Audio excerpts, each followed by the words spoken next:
Okay, so let's look at the further expansion. This is on page 51, and they have this example. They have x plus 3, the quantity x plus 3 times x squared plus 2x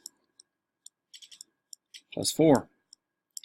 Now it doesn't, doesn't necessarily, I don't see a law for this one.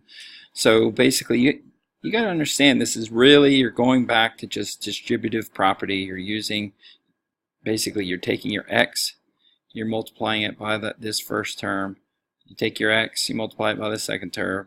Take your x, you multiply it by the last term. You take your 3, you multiply it by this. Take your 3, multiply it by this. Take your 3, multiply by that. And then you're just adding the things together. Okay, you're adding them together. Okay, so x times x squared, same variable, add exponents, right? That's a 1, even though it's not, you don't see it. X times 2x, okay, that becomes 2x squared, right? X times 4 is 4x, right? 3 times x squared is 3x squared. 3 times 2x is 6x. 3 times 4 is 12. Now you look for like terms, right? X cubed, there is no like term. There is no other cubed, x cubed. 2x squared, yes, we have 3x squared. So that becomes 5x squared. 3 plus 2 is 5. The variable and the exponent stay the same. 4x plus 6x is 10x, right? And 12, there is no other number besides 12 without a variable, so that's it. Okay, that's your final answer for that. All right. Okay, let's look at the law on the next page, where we're talking about the expansion of a plus b to the third. Now, that is simply a plus b times a plus b times a plus b. You could do FOIL for this one, right? These two. Then take whatever you get there and multiply it by that one. All right? And that's, if you look on page 52 on the bottom, that's precisely what they did. They did a perfect square here, and they got a squared plus 2ab plus b squared. Okay, that's the perfect square rule.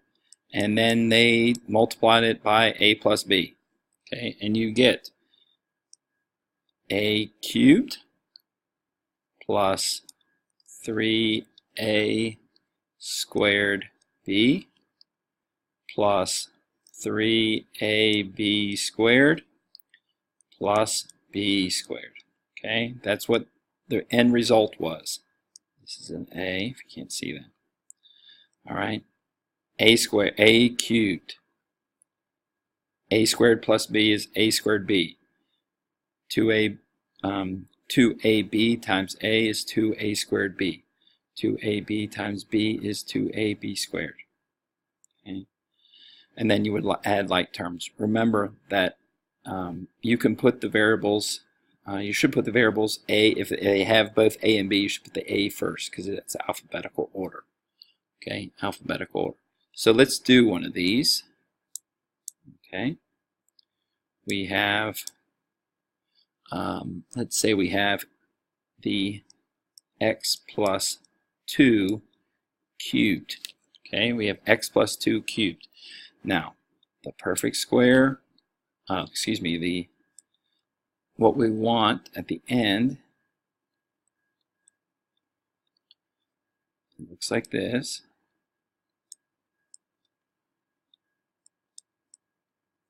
Okay, so that's the end. So a cubed, in this case, this is the a position. So that is x cubed plus 3 times a squared times b, and b is 2, right? Plus 3 a is x. b squared is 2 squared. 2 squared is 4, right? Plus b cubed, 2 cubed is 8. So that's a cubed plus 3 times 2. Go ahead and combine 3 times 2. That's 6x squared plus 12x plus 8. Okay, there's my final answer for a binomial expression of a perfect cube. Okay, let's do another one here. File new. Okay, you have to be careful sometimes because sometimes they don't put them in a nice order. Okay, so let's look at, for example, 2y minus 3x cubed. Okay, so we have a cubed plus 3a squared b plus 3ab squared plus b squared. Okay. First, what I can do is I can say 2y minus 3x times 2y minus 3x times 2y minus 3x. That's what it is. Okay, and I can just do FOIL. 2y times 2y is 4y squared. 2y times negative 3 is negative 6. And notice I put the x first there, xy. Negative 3x times 2 is negative 6xy. Negative 3x times negative 3x is plus 9x squared. These combine, the middle. So 4y squared minus 12xy plus 9x squared. Okay? Now I multiply that by 2y minus 3x. Alright? 4y squared times 2y. You're taking each of these terms and multiplying it by each of those terms. So you have 4y squared times 2y is 8y to the third. 4y squared times negative 3x is negative 12xy squared.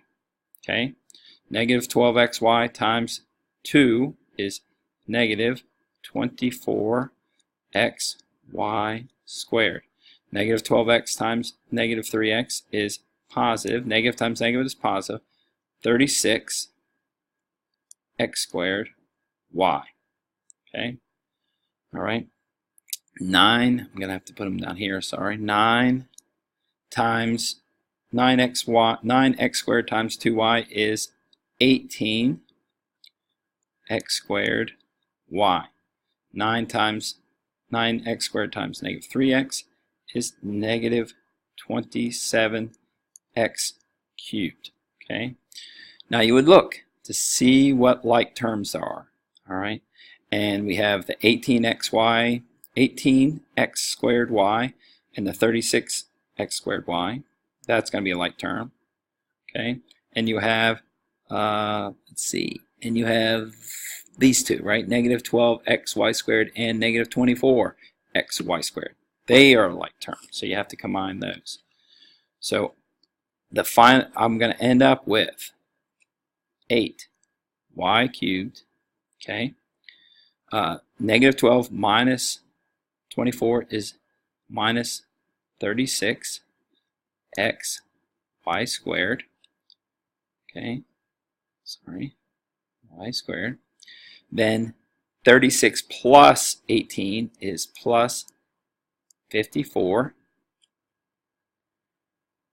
x squared y, and then minus 27x cubed. Not exactly the neatest, I know. I will try to improve upon that, but hopefully you got something from this video.